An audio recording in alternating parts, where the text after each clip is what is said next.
Another tournament, another trophy, 5 in a row to be exact. What's going through your head right now, standing here with me? Yeah, just happy emotions going through my head for sure. I think, yeah, it's not often you get to do something like this. I mean, you win tournaments through your career if you get to be a good player and you have a good team. But winning 5 in a row, it's unbelievable. And yeah, I think once we get to the end of this year, we will look back and we'll be really proud of what we're doing right now. Talk to me about this match against Falcons today, because what was said inside the team after you lost that crazy OT ending on Mirage before going into Nuke? I think the feeling after Mirage was good. Obviously we had a bad start, and the fact that we came back, I think we were obviously sad we couldn't close it out, but I think it gave us enough energy to finish the last map and get a good start there, because we weren't happy with how our Mirage started. We were down 9-3, lost the pistol. It was bad in the start, but then yes, the fact that we did claw back, I think it gave us enough momentum, and it helped with the mindset. People weren't tilting or anything. People were actually looking really forward to the last map because we knew that we could close it.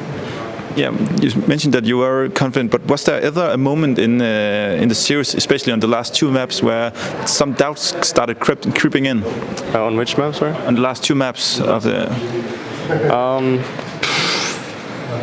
I think there was never any doubt. I mean, at this point we are feeling really confident with our win streak, and we haven't lost a match in a while. And of course, coming into this final, we have less pressure. So I think there was never a doubt to these factors. Obviously, yeah, when things were looking bad in Mirage, we lost rounds to Glocks, a 3-on-5 or something on B, and then some more close rounds which we should have won. And I think, yeah, Mirage was tough, but I mean, anything is possible for this team, it looks like.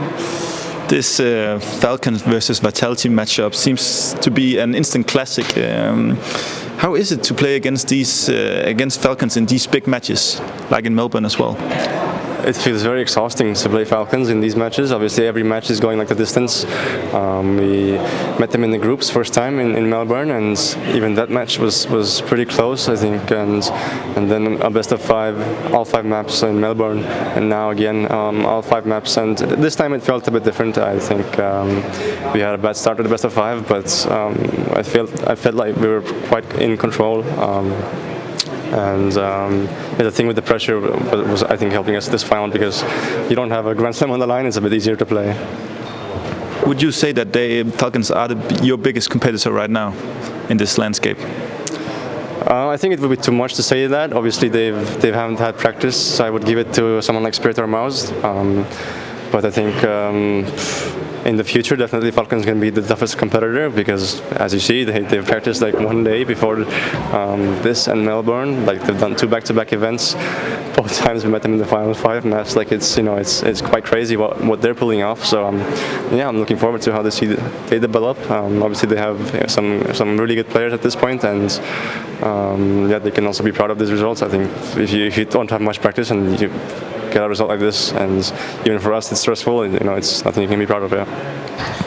Here in the end, you guys look quite dominant on Nuke. What was your game plan going into the last map?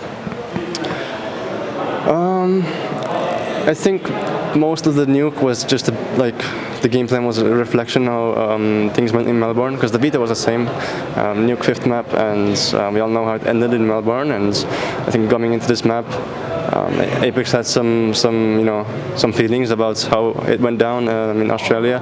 Obviously, he had a really tough game there, and he was getting destroyed in tools and in whatever he did. So I think he really studied the game, and I think he made a good game plan. And well, just continue. Thank you. I lost my mind of thought. 1 second. Yeah, the game plan on Nuke. Yes, so Apex was just figuring out how to basically do a different way of playing Nuke, and because it was mostly just about how the result was in Melbourne, and we wanted to play different things. And I think actually the match against Spirit, we made quite a few new things. We played Nuke against Spirit, and we had a lot of new stuff there, and we took some of this to this game. But I think it was just about Apex having good reads, and how, because there's a big mental game, and like in terms of the yard, how Apex and Nico play against each other. So in that aspect, I think we definitely we took a look, and I think individually we stepped up a bit as well today. There's always this question: are we in the Vitality era right now? That's not for me to decide. I'll let the results speak for themselves. I think at one point people will discuss it, and yeah, the results will speak for themselves. And then last question I have to ask: are you guys just a little bit worried about peaking too early in terms of the major? Not really. I think the fact that we've been going at it for so long, I think there's no worry. Obviously, when we had a good start of the year, we won the first tournament in Katowice, and then like you would be wondering those things, but like the way you react to each win, the way you react to like a map loss, like of course we haven't lost a match in a long time, but we've lost maps, and the way like we react, what we take away from like the tough moments, I think it's key, and it's what defines us right now. That's, we have really good structure, we do everything by the book, and we have a really good foundation by the staff and everyone. So I mean, yeah, that's the main thing that's going on for us. I think we're doing everything super well.